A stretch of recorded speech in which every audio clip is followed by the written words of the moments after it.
hosting, so just go. And hello everyone, welcome to Opinion Junkies. I am your host for this one, Chris aka Mole. Joining me as usual is Anastasia Lesbian. Hello. And replacing Rick the Hammer again will be James Phoenix. Hello. We had a little bit of a hiccup last week with our channel, and as a result there was no video last week, unfortunately. But we're here this week. Yep, we're back. And our topic this week will be mobile gaming. Ooh. And as usual, we go news, which is obviously stuff that's happened this week. Then we have catch up with stuff we've played this week or watched or whatever. And then we have the topic, which again, mobile gaming. So taking us away with the news first will be Pew Pew, aka Anastasia Lesbian. Okay. So I'll ask you guys a question. What did you guys think of that Quantum Break TV show integration, choose your own adventure video thing? I know absolutely nothing about it. You mean the game on Xbox One? Yeah. I personally, no offense to anyone listening, it personally looked dull as fuck to me. I went with a friend. We played through the first episode, and we got a 20-minute video about our choice that we made in the game. So it was like live action, like they actually like recorded this like when they're doing the TV show or whatever, and then like they said the players can do this, so also record it. So that part was cool that you could see like the actual actors do your choice because they must have recorded like a bunch of the shit. So that was cool, but unfortunately like this did not work out. Sorry. Quantum Break concludes its failed TV show game crossover experiment. At phase. And also, if have you seen the show, Mo? No, but like I said, it looked boring to me because I've seen that and I saw part of the game where they played through and had to stop and watch a 20-minute cutscene. I'm like, oh my god, I fucking hate 5-minute cutscenes. I'm like, no, fuck off. I just Well, want to it's not play a even like a game. cutscene. It's like an episode of the show. Like it's Yeah, all like. yeah, but I mean, with how it integrates it in, I'm like, I don't want that. I just want to play a game. If I'm playing a game, I just want to play a game. I don't want to play a game for a little bit and have to stop and watch a TV show. It's like, no, fuck off. I'll watch a Another TV show thing, later. what I experienced with it was kind of breaks your immersion like a bit when you go from like the actual like TV show one and then it brings you back into the game because it's not like a cutscene like I'm seeing the same like or similar graphics. No, this is fucking full acted and then it goes back to not that the graphics are bad by any means, but it's just weird Yeah, transition. I say cutscene as in basically a video because to be fair, there's a lot of games out there that have cutscenes and then it cuts to like 2D graphics as opposed to like big cinematic stuff. Oh, it's totally a cutscene. It's just weird how it's like like super big budget, like less so budget. Yep. So anyway, so yeah, it's not gonna be a thing anymore. Oh, is the game ended? The game will continue for the episodes that they're already making, but the show will not. Like anything that's already out there is like out there, but they're not making any more. Oh, cool. So the game will hopefully will stop forcing people to watch 20-minute Yeah. episodes. Cool. And So yeah, and the game looked interesting by itself. So or looks and another reason why I asked if you watched it because it had a very Agents of Shield kind of like dialogue and style, which I found like this could almost be cool, but it's not. Like you're just too far away. Like you had a good concept and you fucked it all up.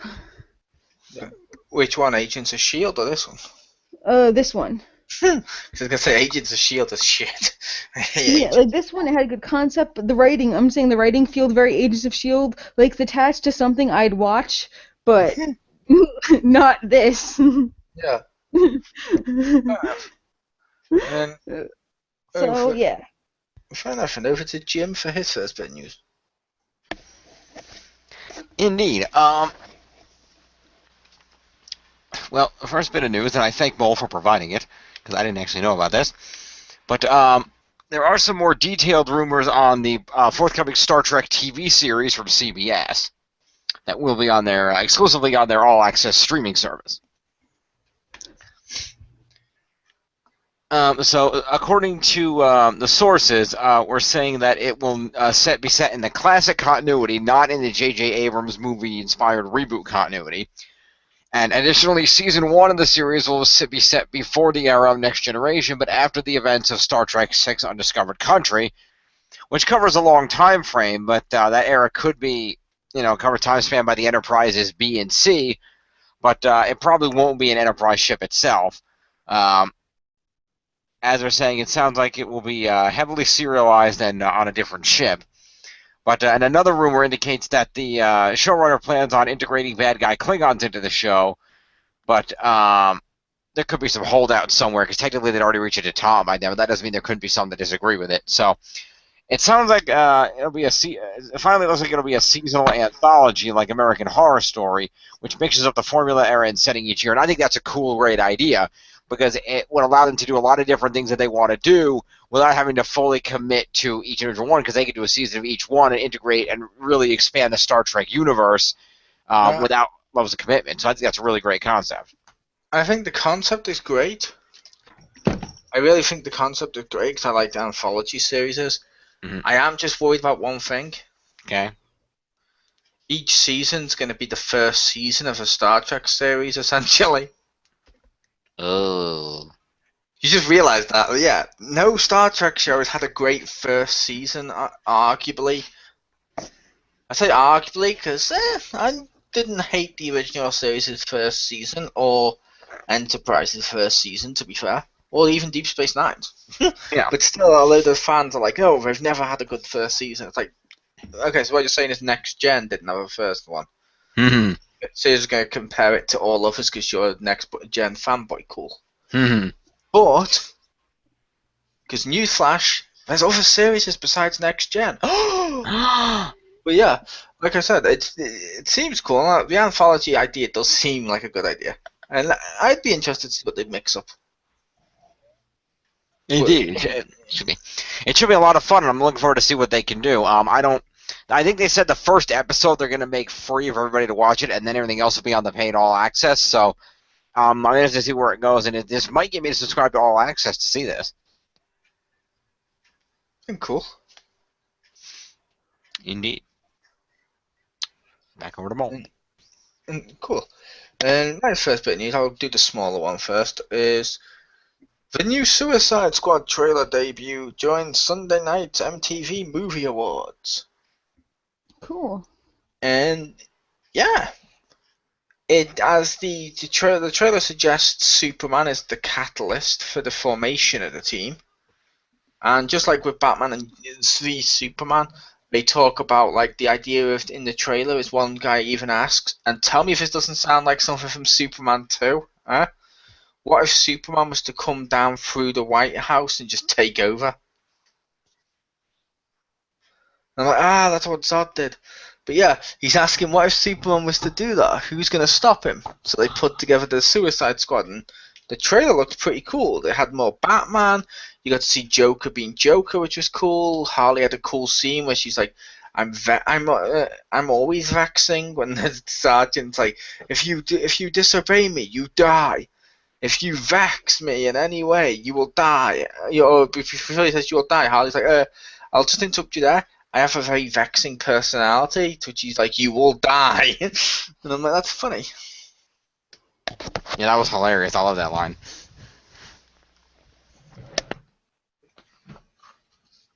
I still don't like Will Smith as Deadshot. I don't know why. I just don't like him as Deadshot. He seemed okay. I like the other characters, but Will Smith as Deadshot just seems like Will Smith. Well, that's the problem. That's all Will Smith's characters are just Will Smith. That's one of the problems with his acting. Well, yeah, I've mentioned that in the past, but it's just a case of I just don't like him as Deadshot. Is all I'm saying. I mean, he could be cool in that Men in Black. What was it? Jump Street crossover. MIB 23. Yeah, MIB whatever the fuck. Which I don't think I'll probably watch it just like Men in Black, but I don't really give a shit about what it's crossing over with. Yeah, I know other people do, but I'm like, that's I heard the Jump Street series is good. I never watched them. I can't say. But I'm like, yeah, but that's what I said. I just had no interest. I'm not saying it's shit. I just had no interest. Yeah, which is but But I'm like, this sounds like a shit crossover, because what I do know about it is that one's not the same type of show as Men in Black. So now you're just adding aliens and shit to something that didn't have them. Pretty much. And that's a big concern, because the Jump Street series is coming from a hard R over-the-top thing to a PG-13 Men in Black series, and people are concerned about whether that's going to mesh properly. Yep. But over to Pew for her second bit of news. Alright, so how many people like Katamari Damacy? Heard of it, never played it. Okay. Basically, it's just like a rolling a ball, and the ball gets bigger and sticks a bunch of stuff and rolls into a bigger ball, and it's fun. You have to play it to really experience it, because it just can't properly be described. So basically, what we're establishing here is you like to play with balls. You only get one ball, and it gets bigger as you roll it, because it picks up stuff, and it turns into a bigger ball. And like I said, you have to watch a video or something. There's no proper way to describe it. No, to be fair, what you said was you have to play it to fully actually understand it and appreciate it, which I agree with. And I always say that's the case with every game. Yeah, but I feel like with this one, you can't even really experience. You can't even know what the person's talking about at all, or even get a concept of it until actually oh, this is what it is. Or at least watch a YouTube video, then you can see and not understand. But anyway, so Katamari Damacy is gonna, besides the amazing Katamari Damacy, which is now trademarked under Bandai Namco, so that's gonna be a thing. Woo! And they're also going to register for PlayStation Portables Touch My Katamari, which sounds creepy. But it's for the mobile one, so obviously you're gonna be touching it. I get it, but it just sounds funny, like, oh, Japan, But anyway, that should be cool too. Those games are okay. They're basically, if it's the one I'm thinking of, it's basically just Monkey Ball. Yeah, it's basically Monkey Ball with like Japan stereotypes. Yeah, which I would say there's nothing to grasp, but it's not like really intelligent. It's just Monkey Ball. Well, people don't understand why. I guess the thing people don't understand is why it would be fun. Because it's Monkey Ball. Yeah. Monkey Ball is fun. Yeah. Music's really good, actually. At least from the last ones I played. Like, I actually have it on my iPod. But yeah. So they're gonna register that. And in November, they'll be unveiling more about the Touch My Katamari mobile series. So that should be pretty cool. They haven't had but it sounds like a game where you should be touching a Japanese cat. There are lots of Japanese cats in it, but literally it's just like getting your ball as big to a certain height, because you start off really like tiny, maybe like the size of like, I don't know, like an alarm clock, but as you roll up more things, you can roll up even bigger things, and then you can start rolling up animals and maybe buildings, and then, like maybe countries or something, it just gets ridiculous. Okay then. It's ridiculous. So, yeah, so the Touch My Katamari, it will be available or at least will be talked about in November. And right now, it only has plans for the European market, but they are processing that for, obviously, hopefully they'll bring it to the U.S. Nice. And they'll be having a demo for a free download, so hopefully in November. Yep, which fair enough. Over to Jim for his second bit of news. Oh, thank you. Well, speaking of the aforementioned movie event over the weekend there, was it the MTV Movie Awards? The Who Gives a Shit Awards? Pretty much. But anyway, another trailer that was released at that was the new trailer for the upcoming Harry Potter spin-off, Fantastic Beasts and Where to Find Them. Yep, and I would make the case people care about the MTV Movie Awards, not based on who wins, but they care because there's always hilarious skits, like the time Will Ferrell was the architect of The Matrix. Oh, I remember that one. That actually was funny. Yeah, there's loads of those sketches are always funny, and various celebrity interactions are good, and you always get some cool trailers like this. So, yeah, people care. Cool. Just not for anything to do with MTV or awards. Well, just not for the awards. On MTV, I can go either way. It depends on who they are. Fair enough. But at any rate, yes, this trailer revealed quite a bit. It got me really hyped for this movie. It revealed quite a bit more than the teaser that we had. Um, we find out information on our main character, Newt Scamander. We find out that he's in America. He was expelled from Hogwarts School of Witchcraft and Wizardry, though Professor Albus Dumbledore, not yet the headmaster, but a professor, argued for him to be reinstated and remain at the school unsuccessfully. We find out more about how his magic suitcase works. He can make adjustments to make it show different things when it opens, which we've seen devices like this before. He can go down inside it. It's actually, the kind of magic go down inside, which is cool. See, when he's saying bigger inside and you can totally see it when he opens up this thing, I'm thinking Felix's bag. Kind of, yeah. That's not thinking totally TARDIS. inaccurate. I think Felix's bag may have come first. Oh, I'm sure it has. Yeah, I think it came a long way before. I remember that during the black and white cartoons and stuff like when I've seen the replays. I loved Felix the cat and his magical bag. Nice. I have not seen it. I mean, I've heard of it, but That's cool. But yeah, we see this. We see more of Colin Farrell, as I believe he's the bad guy in the movie, if I'm not mistaken. He works for the Wizarding government, and they're trying to shut Newt Scamander down because the plot, it's known as some of Newt Scamander's magical creatures escape from his aforementioned suitcase, and he has to catch them and prevent magic from being exposed to the Muggle world, or the No-Maj world, as it's called on this side of the pond, according to J.K. Rowling. And the show was just really good. It really hyped things up. It showed off some of the other actors. It showed a little bit more of the plot. And it was just a really fun trailer. And they even put a slightly modified version of the traditional Harry Potter theme music in the background. So that was awesome. Hey Jim, who wrote the screenplay for this? J.K. Rowling. You did? Okay. Because I just wanted to. This one and the 2 sequels that she's already written screenplays for that they're going to make. Really? Because I was like, I enjoyed this book, but the only thing I really enjoyed about this book was all the side notes from all the other characters, which I don't see a way they could put that in there because it's a movie and it has to have some other plot. No, and that's why the book was supposed to be just an inspiration. It's not a straight adaptation by any means. It's more just an inspiration of, okay, it's about the guy who wrote the book. That's who Newt Scamander is. He's the guy that wrote the book. So that's why it's about him, his adventures, how he came to write the book, all that stuff like that. It's much earlier in time. Yeah, they already booked it as a trilogy, so that should be fun. But yeah, this looks really good. They're, hyping the Wizarding world, showing off a lot of the stuff that we know, all at the same time, establishing the new American side of things. J.K. Rowling's already released several articles on Pottermore, fleshing out the history of wizards in America, and how on this side of the pond, whereas as we've seen in the Harry Potter books in England, the Wizarding community and some members of the non-magic community work together. The Prime Minister knows the Wizarding Minister, so on and so forth.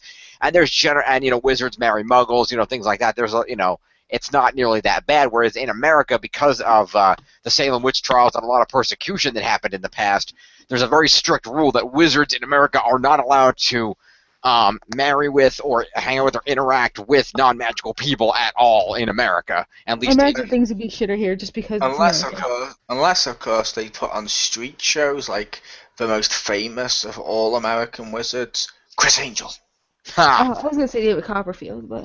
Yeah, but but they do. But she established in the background that it's a lot more strict rules over here, and that's why it's such a big deal when Scamander's magic creatures get out and they have to go catch them. Is he? Now, mind you, it's important to note that the movie is this upcoming movie, because of it being Newt Scamander, it takes place in the 1920s. Okay, 1920s is a cool time. So this place takes place in America, though. Yes, this takes place primarily in New York City, actually. Interesting.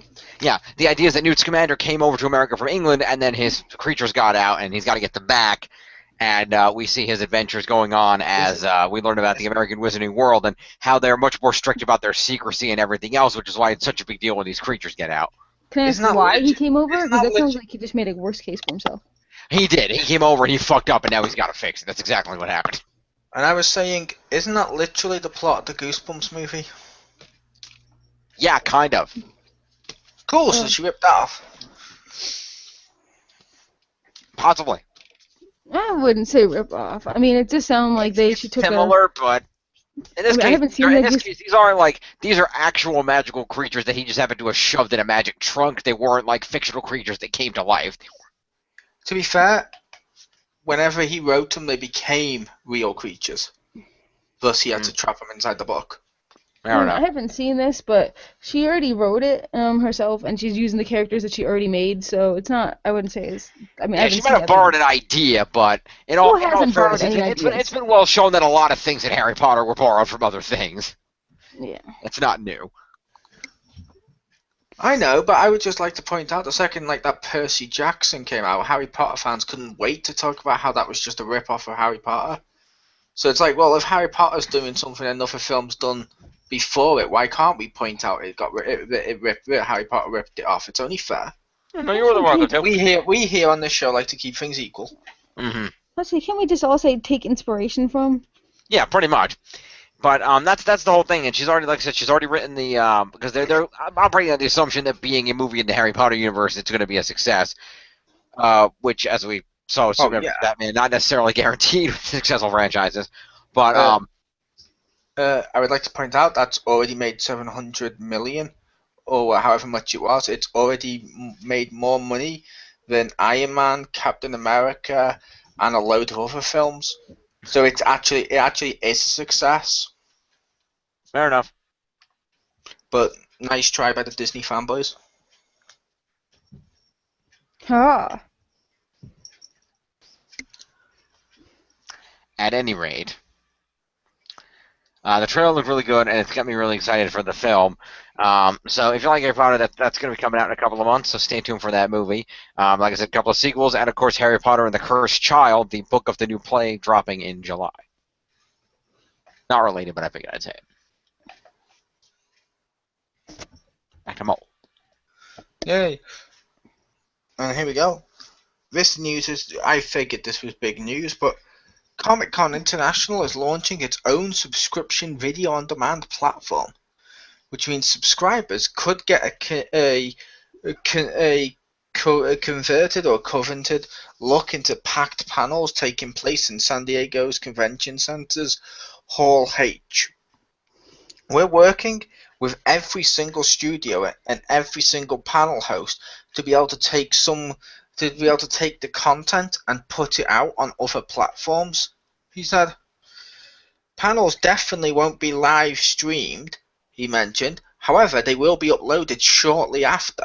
The company doesn't want to take away from the experience of the people who were first to see it because they got their tickets. Another option is to show the panel sessions but not the exclusive footage revealed in Hall H. But ultimately it's up to the studios. Many studios have their own marketing plans and want to control their assets, he mentioned. Help promote everyone is what they're trying to do, and they're trying to do something no one's seen before, which this could be cool because I was like, how many times have you seen on YouTube the panels from Comic-Con go up on like shitty people cameras like held at the back row or something like that, and they're not official? Now they'll be done for copyright. You'll actually, have quality and not be shit. Yeah, they'll be quality and they'll get done for copyright, which that's good. Yeah. Yep. Because at least now we'll have an official format, and we've said in the past it'd be cool if they did it on an official way. It'd be cool for VR too. It would be cool for VR. Totally. So yeah, that. So now it's over to our catch-ups. Yes. And I'll let Jim go first. Because he's so excited. The hell? You just sound so excited. You're like, yeah, can't wait. Oh yeah. Like a little kid, Well, somebody has to be excited to counteract your constant boredom. Hey, I was totally excited. Mm-hmm. If only you'd said that in any other tone than I'm bored shitless. Then you would have made a point. Mm-hmm.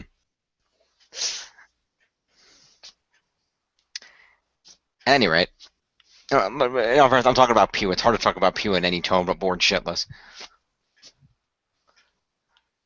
Well, like I was saying, first on my catch-up list, I read a Star Trek novel, because I do that.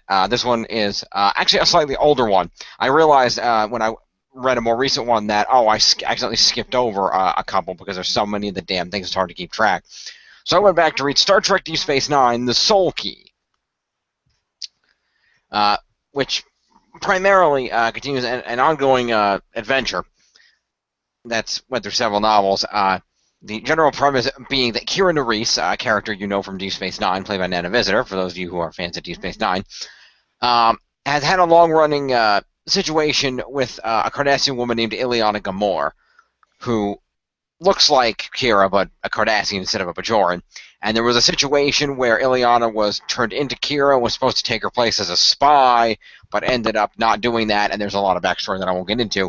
But long story short, Ileana Gamor now looks like Kira Nerys, has Kira Nerys' memories implanted in her, and even though she knows she's not Kira, having the combination of memories and wanting to be Kira has basically driven her all but fucking insane.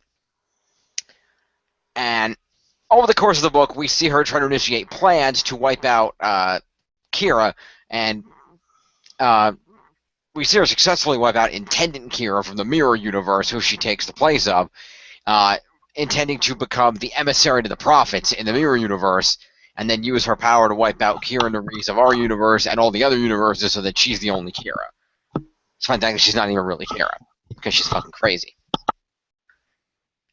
And we see the efforts of Kira, and we see her using a Jem'Hadar named Tyranitar that she managed to get mind control over to do this, and we see Kira Nerys and the people of both Deep Space Nine in our universe and the Terran rebels of Terok Nor in the Mirror Universe try to band together to stop her as she manages to use the Klingon Cardassian Alliance's fleet from the Mirror Universe to try to take over their Terok Nor to make this happen. And we see the Ileana Gamor from the Mirror Universe, who is not crazy and evil and is just, a Cardassian woman, trying to be involved in this whole thing. We see mirror versions of the religious leaders on Bajor on our side, because there's not much religion on Bajor on the other side, because it got suppressed by the Terrans. It's a long story, but it's a really fun adventure. If you like Deep Space Nine, check it out. It is an ongoing part of a continuous story through several books, but if you've seen the one particular episode of Deep Space Nine that's relevant to Kira getting turned into a Cardassian briefly, you'll know enough to follow what's going on. And it's just a fun book. Like I said, check it out. I had that next one that I haven't gotten into that I think is slightly off from the story, Never Ending Sacrifice. But yeah, check that story out. It's a lot of fun, and there's another recent novel that came out that ties into as well that I can't remember the name of. But like Star Trek novels, check those out. Yeah, The Soul Key. Good book. No? Did your second one? Oh, I forget we do these two at the same time. I wasn't thinking. I always forget that part of this show. Sorry. Anyway, the other thing is that this past Thursday saw the finally stateside, and I believe also European, if I'm not mistaken, release of the Kingdom Hearts mobile MMO game Unchained X. This game has been out in Japan for, I believe, several years now, but it never made its way over here until now. And it's really cool that it did. Unchained X is, chronologically speaking, in story, the earliest game of the Kingdom Hearts series, and establishes the Foreteller, a group of powerful Foretellers, a group of powerful Keyblade wielders, 5 of them, who set out to form leagues, groups, what have you, to find lux, which are fragments of light, and to protect and maintain this light from the darkness. They were tasked this by the Master of Masters, the mysterious original Keyblade Master who no one knows. And there was also a 6th apprentice who did not get chosen to be one of these people, and we don't know anything about that character either. But effectively, you create a character, you can customize the look of it, you can give it a name. You're given a unique ID number that IDs your character, so the name is irrelevant. Is irrelevant to your character's ID, so you can make it whatever you want, and more than one person can have the same name. So that's kind of nice that you're not limited to, only one person can have a name. So Marcus Shadow and I both got the game, and we downloaded it, did the tutorial, and joined each other, a party with each other so that we could play together. And effectively, it's really basic fun. You move your character around by dragging your finger on the screen. You swipe to attack enemy Heartless, and as you defeat Heartless and collect items, you level up. You can Wait a minute. Is this the web browser game?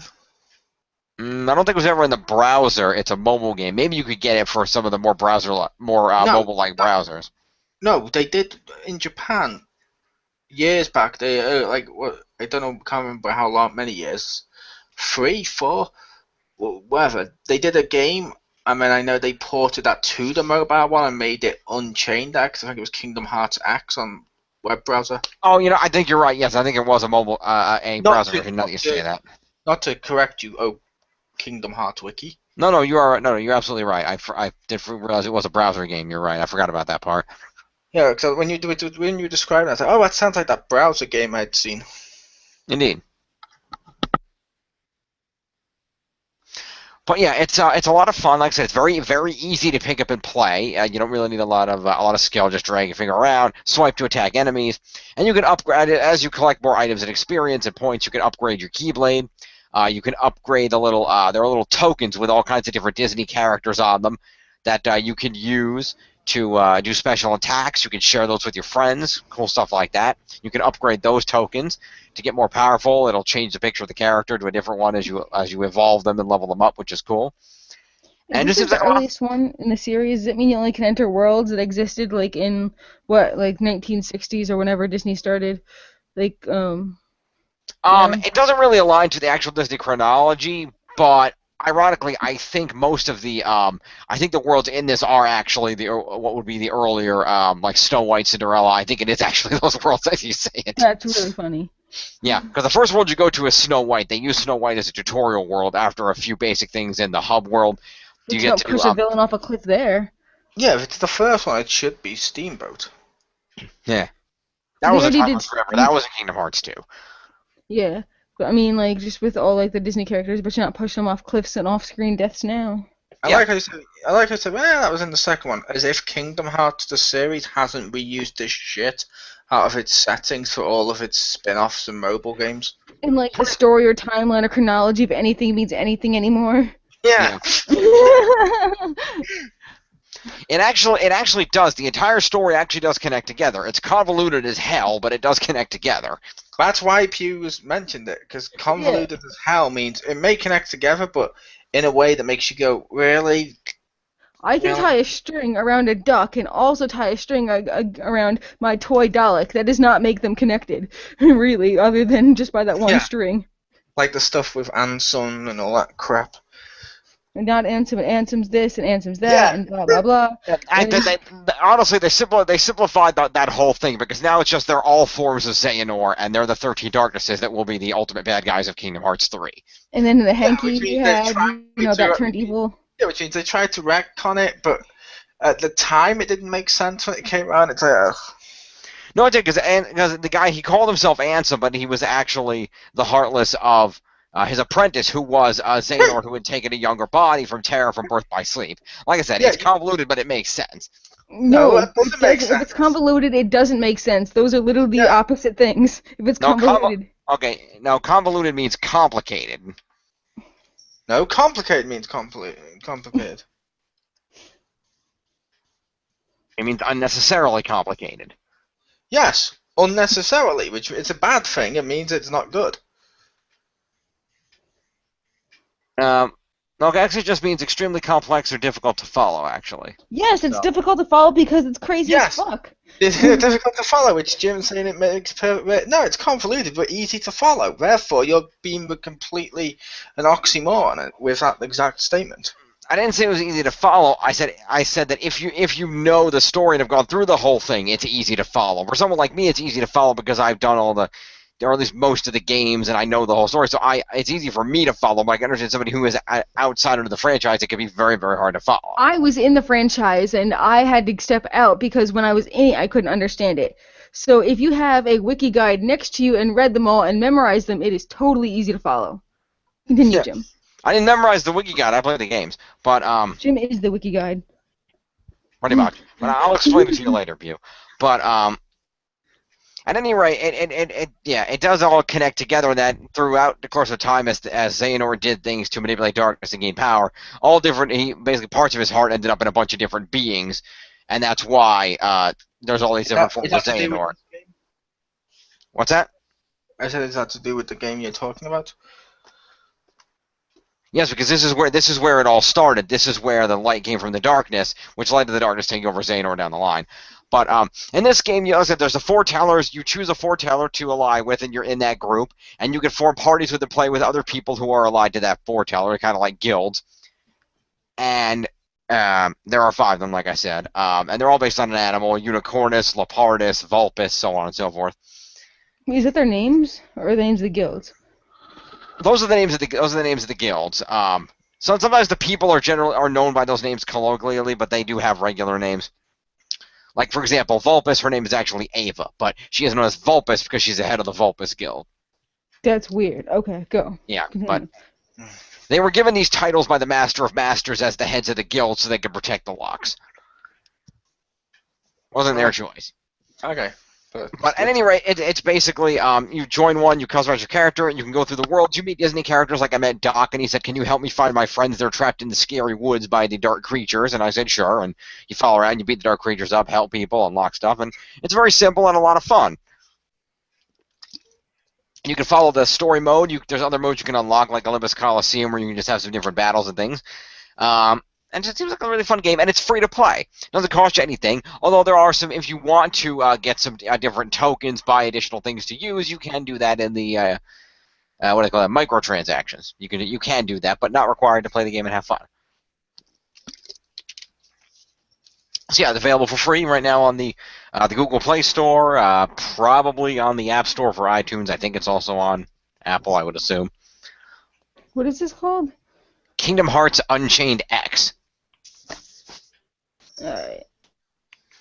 Yep, it's everything you like. The shitty Kingdom Hearts story with microtransactions. Well, that's a good thing. Somehow, I bet you the Kingdom Hearts fans somehow try and make out microtransactions are a good thing now. No, they're not. The one good thing about this game is because it's the earliest of the franchise, you can basically forget everything else in the franchise in this game and just say, okay, here's me, I'm wielding Keybladers, I work for one of these 5 who were told by their master to go collect locks. That's the extent of what you need to know to successfully understand this game. They're little, like, chibi, cartoony people. They are little cheapy, cartoony people. Oh, this looks like... I don't know. This looks like kind of like Gaia or Maple Story or something. I don't know what those are.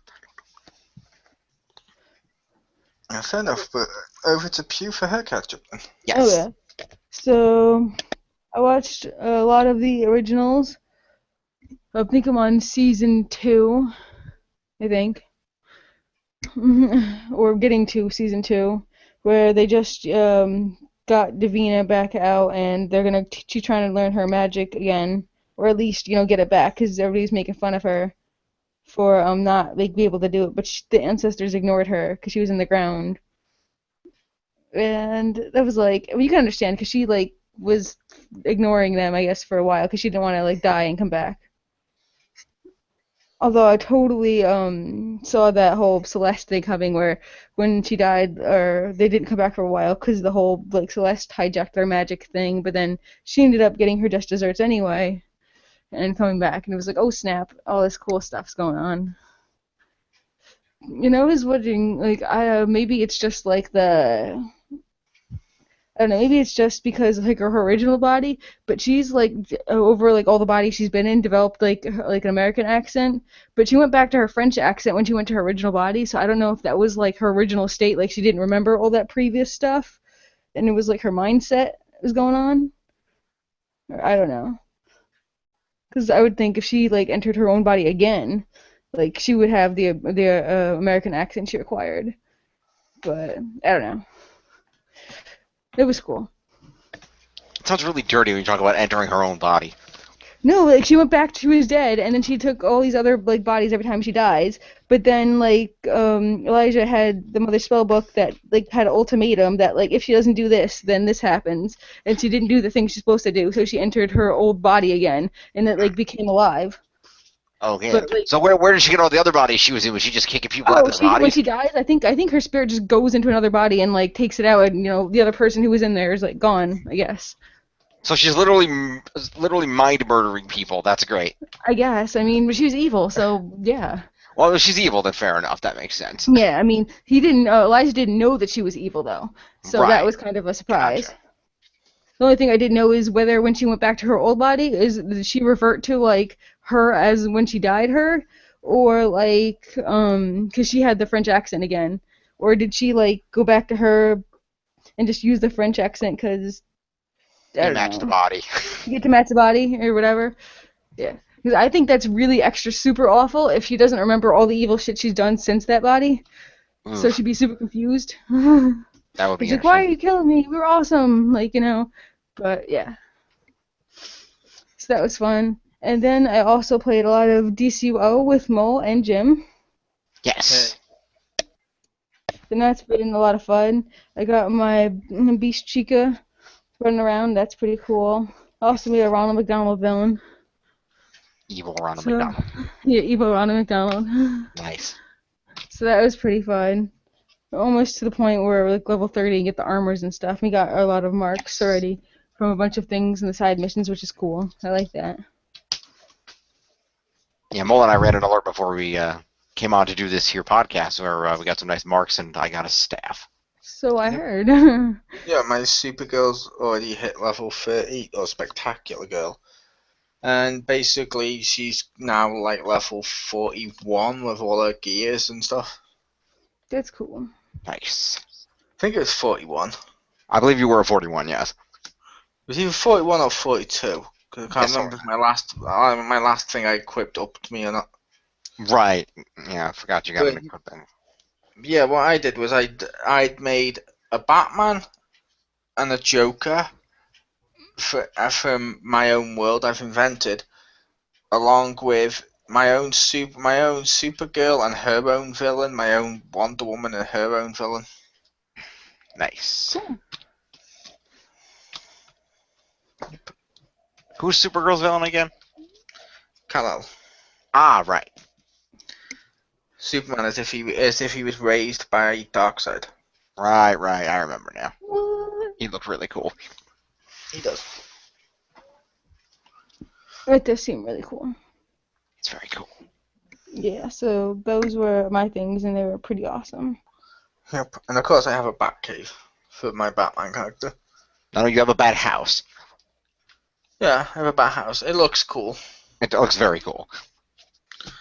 It has like loads of like trophies from various Batman missions, Bat computers, a Batmobile's in my base, a teleporter's in my base. He has a Batwing in his base. Yep, it's pretty awesome. There's a It is giant pretty sweet. Two-Face penny. There's a Joker card. It's awesome. Yep. So yeah, DCUO, that's one thing I did this week. Mm. And I'll keep this short. But the other thing I did this week is played a game called Disney Crossy Road. Hmm. I hope you put that one down as Crossy Road in the description. I'm not sure if I did. Because I believe that's how I typed it to you. You may have. On the thing when you asked for a catch up, I put DCUO and I also put Disney's Crossy Road. It's No, literally I don't see. It's literally the thing above the Hangout link. Okay. I don't think that ended up on there, but I will edit it and put it in there. Alright. But yeah, basically Disney's Crossy Road, it's like the endless games but instead of being an endless runner, it's an endless Frogger game where you have to keep tapping the screen to go and swiping to move left and right. Pretty cool. It's Disney characters looking like Minecraft, basically trying to play the Frogger. And if you unlock different characters, you get the world changes. Like Mickey's is going across like traditional Frogger style stuff. But then if you go to Simba, the music changes and the cars become animals. The ground becomes desert, well not desert, savanna and stuff. Same thing if you go to Wreck-It Ralph. It's sweet. It's pretty cool. Yeah, it's Disney Crossy Road. It's free to play and it's on all mobile devices because I know that because it's on my phone, which is Windows. Which means if it's on that, it's on fucking everything. Pretty much. But yeah, that was my catch up this week. Cool. To the topic. Yep. And I was going to discuss the beta I played with Crispy, but I can play that and discuss it next week after I've gone through a bit more. But yeah, the topic.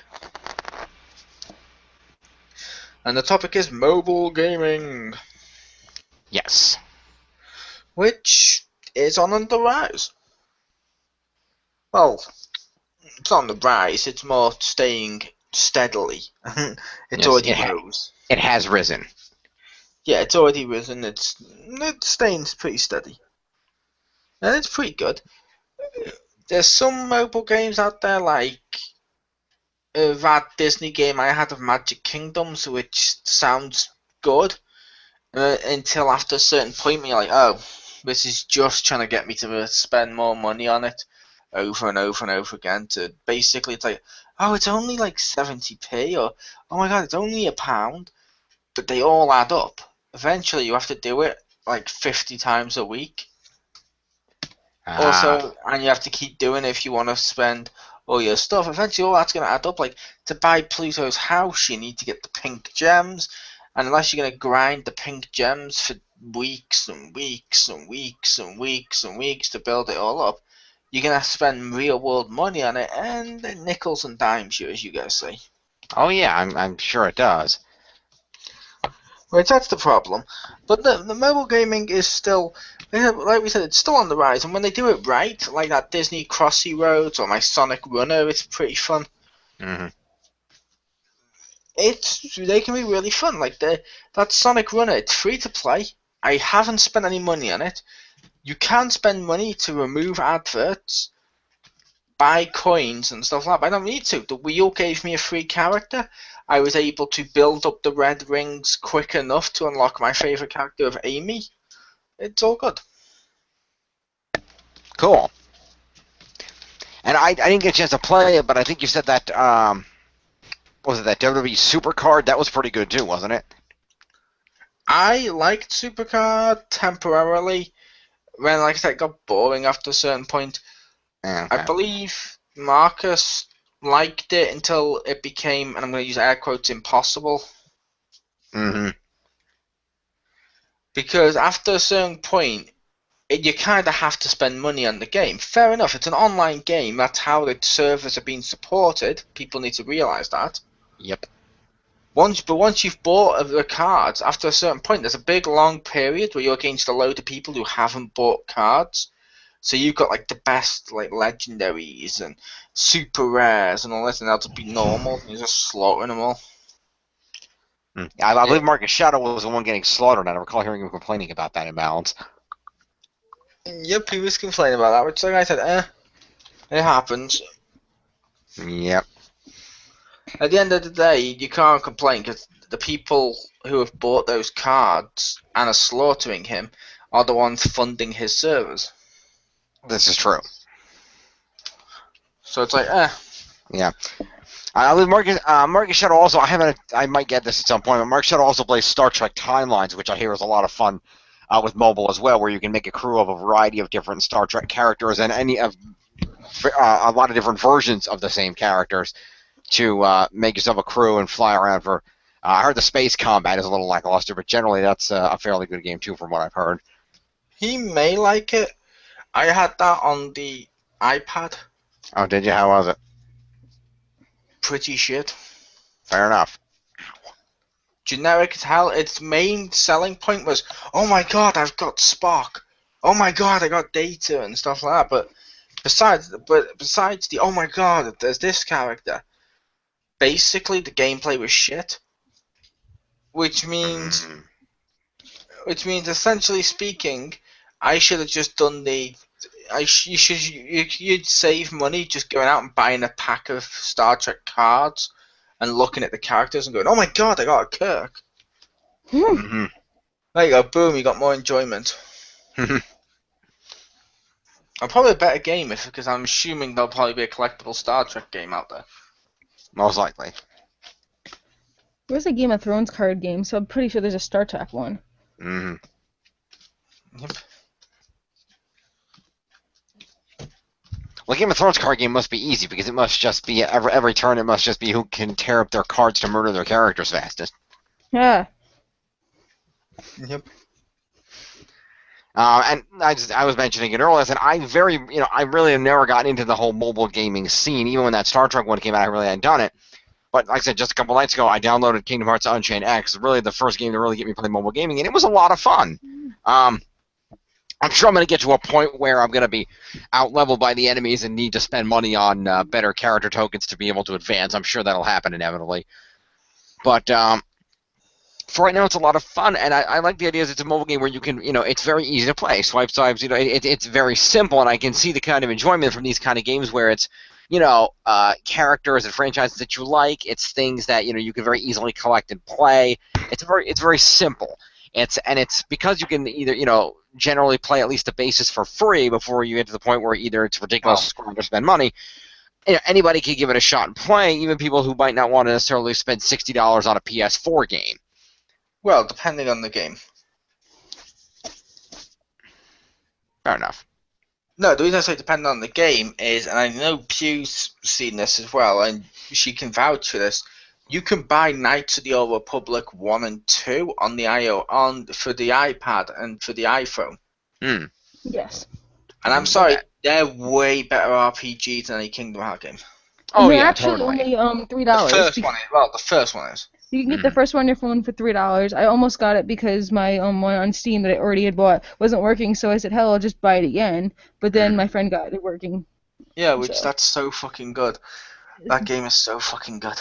Nice. And it's like, there's a GTA, I think Grand Theft Auto 3, Vice City and stuff like on there. There's tycoon games, but then there's also the simpler games, and there's games for people who aren't officially members of the like gaming, whatever you want to call it, like companies have made their own games. Like, name that superhero, and it just literally just shows pictures and you have to type in words. It's like, oh, okay. That was rather boring. That sounds rather boring. It was. But yeah, you got like The Simpsons Tap Out, and then later on the rip-off game of Disney's Magic Kingdoms, because they're pretty much they're really very similar concepts of how they play and everything. Even when you touch them and the stuff comes out, it's the same animation. It looks kind of like Maple Story with Kingdom Hearts. No, I'm on about Disney's Magic Kingdoms. Oh, okay, I thought you meant the Jim's game. Yeah. No, I don't condone playing Kingdom Hearts.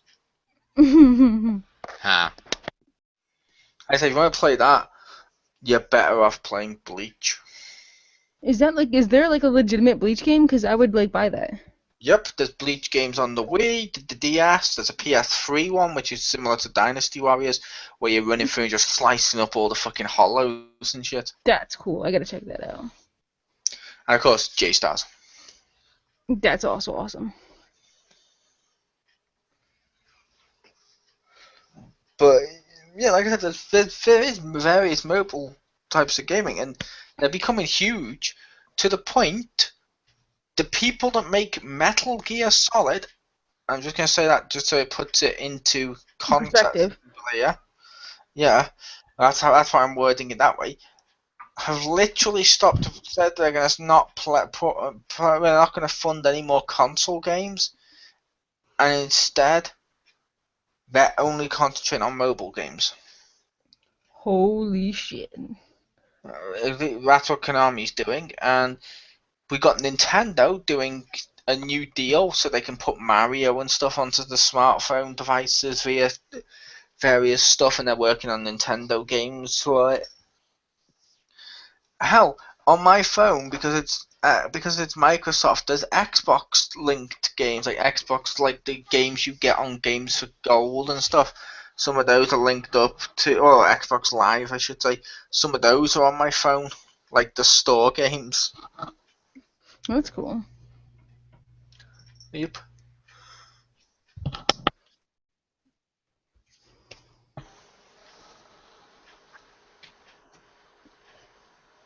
And everyone's gone quiet.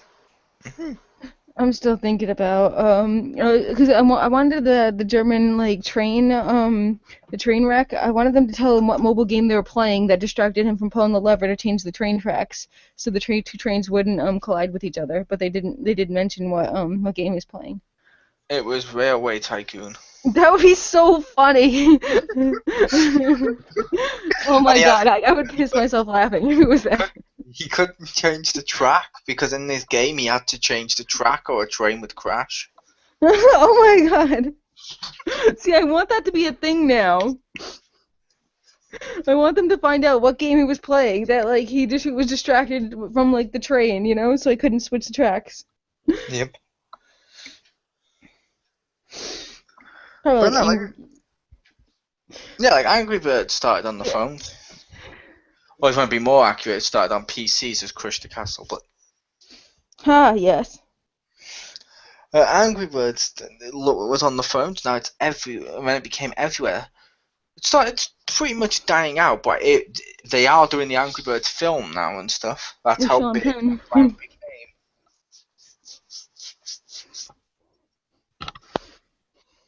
But that brand became so big, they're doing a film of Angry Birds. They're also doing a film about emojis. I wonder what's up with that. I don't know.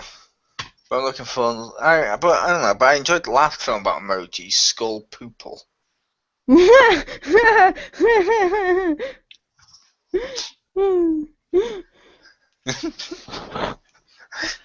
But yeah, like I said, the mobile gaming. One of the big reasons I think that they've become on the rise as well is phones have become smart, as they call it, smartphones. Smartphones, stupid people. But we have smartphones now, and essentially speaking, what that means is like my phone, for example. Let's say I've got my phone on me. My phone does Skype, which I've used before now. It lets me take. It's got a camera. It lets me fucking do Twitter. I can run fucking. I can even order pizza off here. And I know you could say, well, you could just dial a number, but I can order it with an app. I can play games and stuff. But as a result, everyone's normally got their phone on them now because you're so dependent on it. Therefore, if everyone's dependent on something, they want fun with it. And the games are making it so like recently, like Wednesdays and Thursdays, I'm on a course. Whenever it's break time or anything, it's because I don't smoke anymore, so I don't go out for a cigarette. I'll stay in the room and just play on like Sonic Runner or something for 15 minutes or so. That's cool. Yeah, because I'm like, oh, I don't want to go out and get. I'm like, no, I don't. Want to. And of course, at lunchtime, I use my camera for other means. Haha. No. Hi, chat roulette. No. At lunchtime, because there's not one in Simon City, there's a bakery right next to my course that sells everything in it is £1. It's called the £1 Bakery, and Simon's like, you bastard. So every day when I'm on my course, whenever I'm on my course, I take a picture of the food in its wrapper saying Pound Bakery all over it, and then a picture of me eating it. You sent it to Simon. And I send it to Simon. That's amazing. And normally every time he's like, you twat, you bastard. And it'll be like me with a baguette in my mouth, like, ugh. Or me with a donut or something. It's just, like I even showed him the cheeseburger pasty. Nice. Don't know if you know what pasty is. Imagine some kind of pastry. It is a pastry, but it's like a pasty is basically like a pie. Mm-hmm. Imagine that type of pastry, but basically it's a cheeseburger with that all over it. It's a pie flavored. It's a cheeseburger flavored pie. It's more of a pasty because pasties are slightly different to pies, but it's a type of stuff. So instead of it being like a pie, it's more like that. So you hold it and just eat it normally. Oh. It's really nice. But yeah, I've been doing that. But that's my point. Everyone's got one of these phones on them, and as a result, like even the free-to-play games, yeah, they nickel and dime people, but people want to spend it because it does seem that thing of, oh, it's only a little bit, and ironically, they're making more money than console games. Yeah. Like, I'm not sure if you guys saw that. They're making like a fucking huge market. Yeah, They're like, making bank. yep. Like, I assume Jim's Like, still here. I there's a assume bunch Jim's of back. like just to put it in perspective, there's a bunch of mobile games now that are worth more than Star Wars. Like all of Star Wars. Yep. Like Like everything like that I said, Star Wars is. There's like a like, single game that's worth more than that. yes, but I was asking is Jim back, but you kept Oh, talking. sorry, I didn't hear you. Jim, are you back? Jim? No. No, okay. But yeah, they're really profitable as well. Yeah. To the point, I believe, like Square Enix, the ones who make his Kingdom Hearts, he's back now. He's typed. Convenient time now. He's heard us ask him loads of times. But yeah, basically, like I said, Square Enix, the ones that make his Kingdom Hearts and stuff, said there's two things that made them the most money in the last 10 years. Guess what it is? Final Fantasy Online subscriptions and stuff like that, and games like Hitman Go. Which means their mobile games are making them more money than the actual console games. Yeah. That's depressing. It's that way. Now, there are some games that get around this, like I know, like the Star Wars EA game is ridiculous. Made them ridiculous amount of money with how much it's sold, and it's making shitloads of microtransactions to the point they did say shooter-wise on PS4, that's the one that's made the most money in the last year, followed by Destiny. Oh, I thought you Followed by meant like they Destiny. made. No, they said in order it was Battlefront, then Destiny, in terms of how much money and stuff they've made in the last few years, followed by, what was it, Call of Duty, followed by Battlefield, followed by, what the hell was the other one? It was something else, followed by GTA. I thought you meant like before with the EA, they made a lot of money off the EA access. No, they don't make that much money off the access. Oh. I was on about the microtransactions, like hell, I'll admit I've bought a Star Wars Battlefront Season Pass. And I got the Outer Rim DLC installed. Cool. Every game nowadays has a Season Pass. Hell, Minecraft Story Mode has a Season Pass and an Adventure Pass. What's the Adventure Pass? Okay then. Season Pass is 1 to 5. The Adventure Pass is because 1 to 5 was so popular and so critically acclaimed and stuff like that, that due to overwhelming demand, they've made 6, 7, and 8 as well. Nice. Good for them. I'm like, yay! And like, I enjoyed Minecraft Story, but that's my point. Like, console games are starting to use more of the mobile strategies mixed in. Mobile gaming has become huge, and it's easy to scoff at it, but I put it to you, everyone does that with everything. Yeah. Like, PC gamers scoff at PS4 gamers, who scoff at Xbox One gamers, who scoff at Wii U gamers, who scoff at mobile gamers. It's just... Mm-hmm. But can't we just all say, hey, look, gaming as a whole is fun? I don't care if you're playing Angry Birds on your phone that much, or if you're playing League of Legends on the PC. You're still enjoying gaming in some regard. Can't we just have fun and be like, yeah, we like games? That sounds good. That is a commonality. I agree, and that's something we should be focusing on, lessen the divisiveness between people who play in different capacities.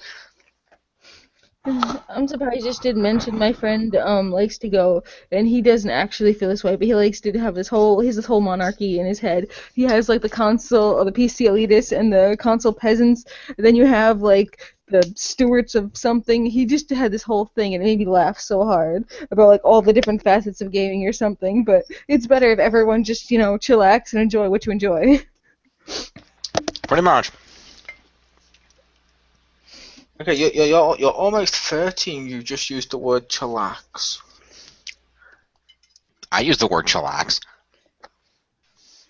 You also think Kingdom Hearts is a great story.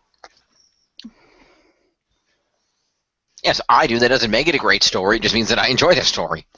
Okay. How about chill and / or relax? That's better. How about Netflix and chill and relax? No, because that is taking a No, weird place. Because they're no, not Jim, next to Netflix no, and Jim, chilling. because you're not hitting on us. That's taking a whole new meaning. Because you know what? If it was actually watching Netflix and chilling with someone, that'd be cool. But it's Netflix and trying to pick someone up while watching Netflix. Fuck you! I want to Yeah, watch the show. yeah, but the idea of Netflix and chill and all that crap is basically, look, come around to my house. I have Netflix. It's like when you used to ask someone out on a date to a movie. We all know what this implies.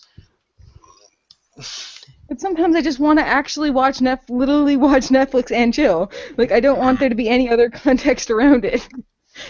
Well, that's fine. Sometimes you want to go to the movies and enjoy the movies, but there's still a context And around no that other being a context date. around it, yeah. But there's still a context around it being a date. It's just how civilization works. Yeah. Unfortunately. Yeah. But mobile gaming, it's pretty huge at the moment. It really is. Ironically, though, there is another type of gaming that's coming back slowly. I don't know, but we can look at that next week, possibly. That way we have a topic for next week. VR. Assuming Jim's here next week, but we have a topic. The board game. Oh, yeah. Boom, boom, boom. No, I mean, over here, there's literally been cafes now for board games. So many things are getting monopolies and board games, and there's Kickstarter board games. Board games have board games died out for a while when they've come back slowly a little bit, which that's kind of cool. I'm happy about that because I own so many board games, but I never can get anyone to play with me. So maybe. Me too. I've like, got a giant bit of them sitting right outside my door in the hallway. Yeah, so maybe like I have loads of board games. The difference between me and all of you, I have people to play with. Aw. Well, Pew's moving back to a reasonable driving distance, and we can play board games together if we can find some other people, so it's not just two boring people playing a But board then game. we have to play with you. Ow! Bitch! If you're playing it with Jim, you're misspelling the word board.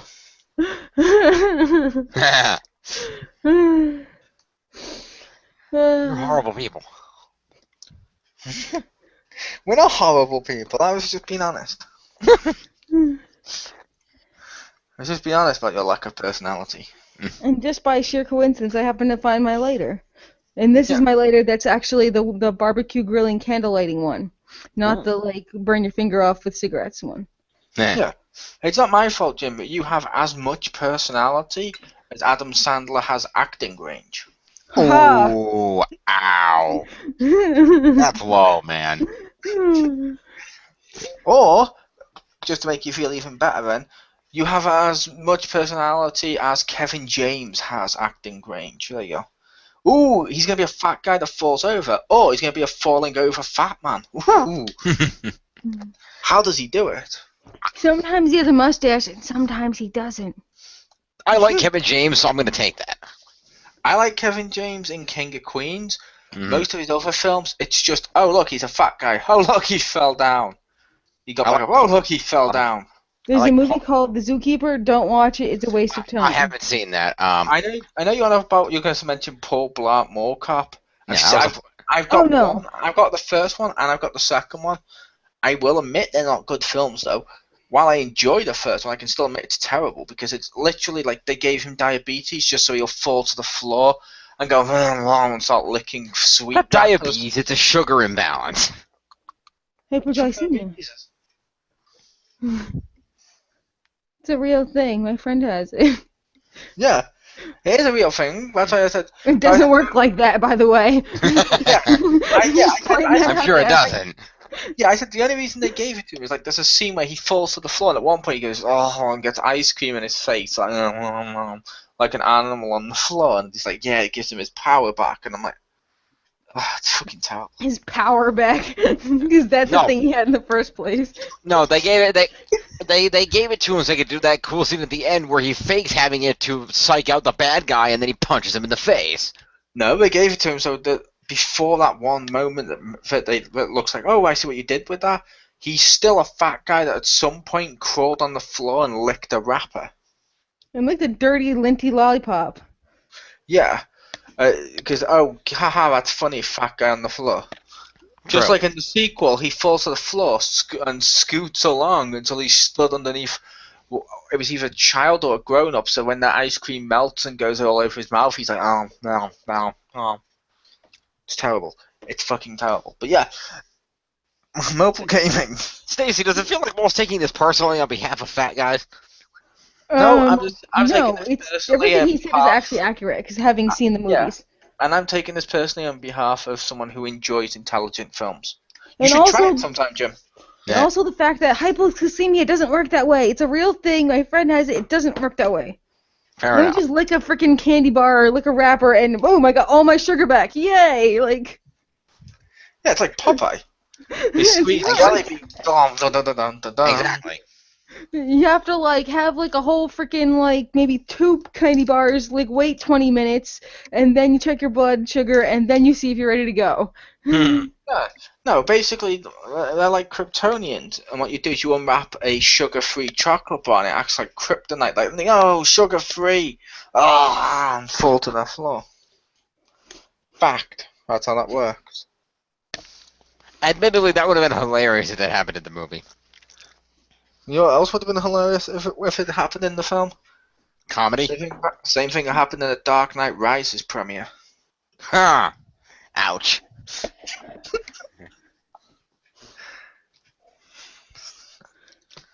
That may have been mean. I'm sorry if anyone took offense out there. Yeah, I'm gonna say that might have gone a little too far. But yeah, I don't think there are audience for the. But yeah, basically with the. We have an audience?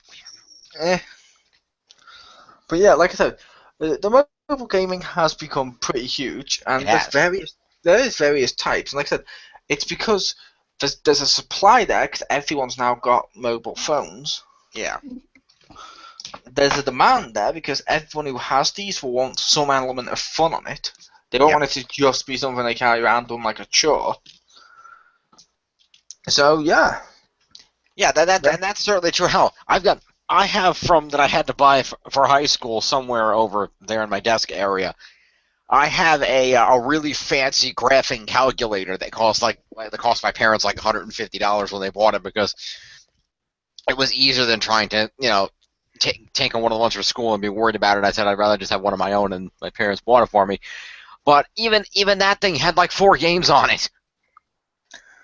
You brought your own calculator to school?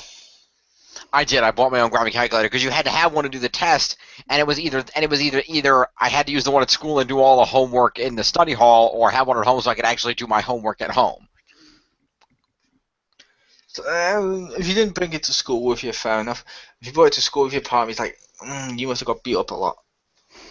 I think that's the case regardless.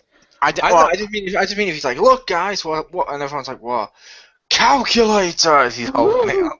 He's got it in his pocket with pocket protectors and all that. Yeah, but the thing about that is, because we all had to have them to be able to do the assignments, because you had to physically graph everything on the calculator. A lot of people went out and bought them just for the sake of being able to more easily do homework. It wasn't like a nerd thing.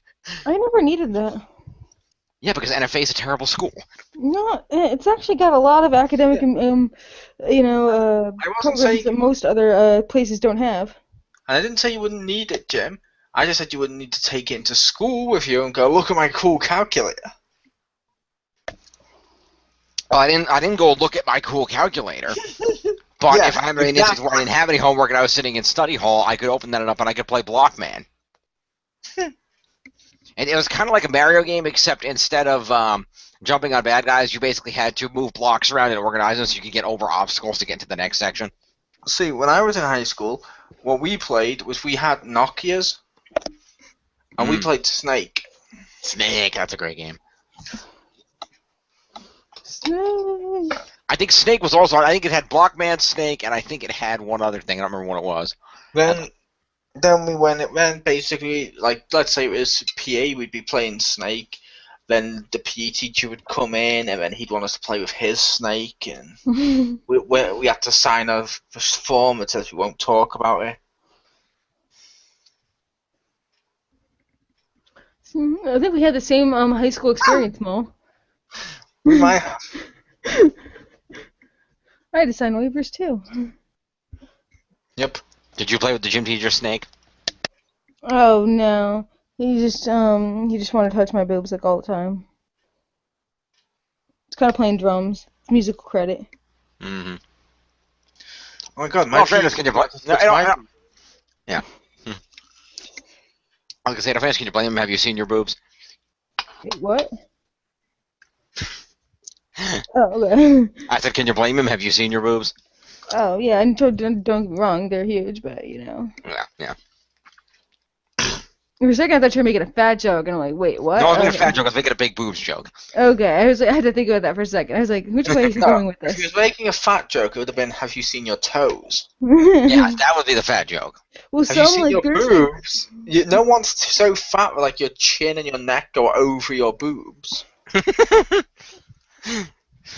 Because if that's the case, you're not a woman, you're a snowman.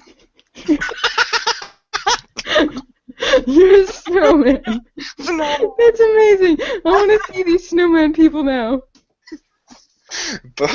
And I'm just gonna go up to him and you are a snowman. And just walk away.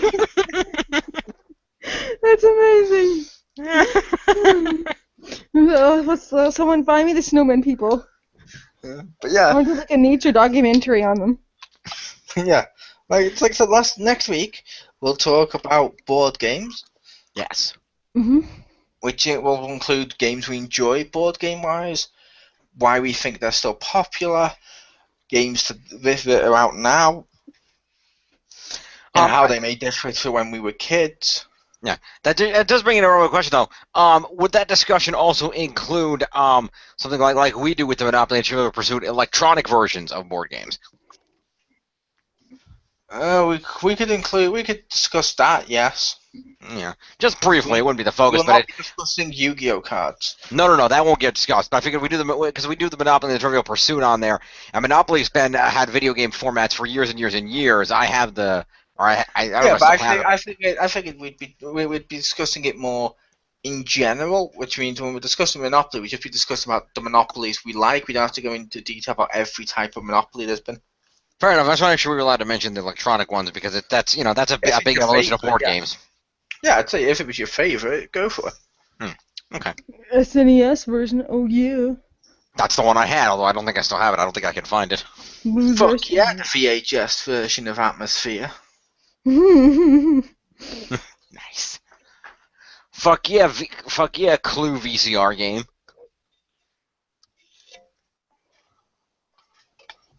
Wait, nobody else played the Clue VCR game? No, just you. I got one. I got it secondhand at a yard sale. I never even got anybody around to play it. I just watched the video because it was cool. Fuck yeah, DVD version of Atmosphere. Oh, there you go. I got my Clue game out of a cereal box. Okay then. It had surprisingly realistic murder scenarios. That wasn't a board game shit, that was just a rat. I don't think the rat dressed up as a woman getting killed by some safari-looking dude. It was a rat recreating the Civil War for his hobby. Interesting. Fact. But yeah, I believe we can take off now, Jim. I believe so. Take us home, Mo. Yep. I was your host this one, Quiz aka the Mole. Thank you to Pew. Hey, see you later. Thank you for our downgrade from Richter Hammer. You're welcome. And Richter, you can't tell it now, but I'm pointing up at the sky. This one's for you, big guy. Damn right.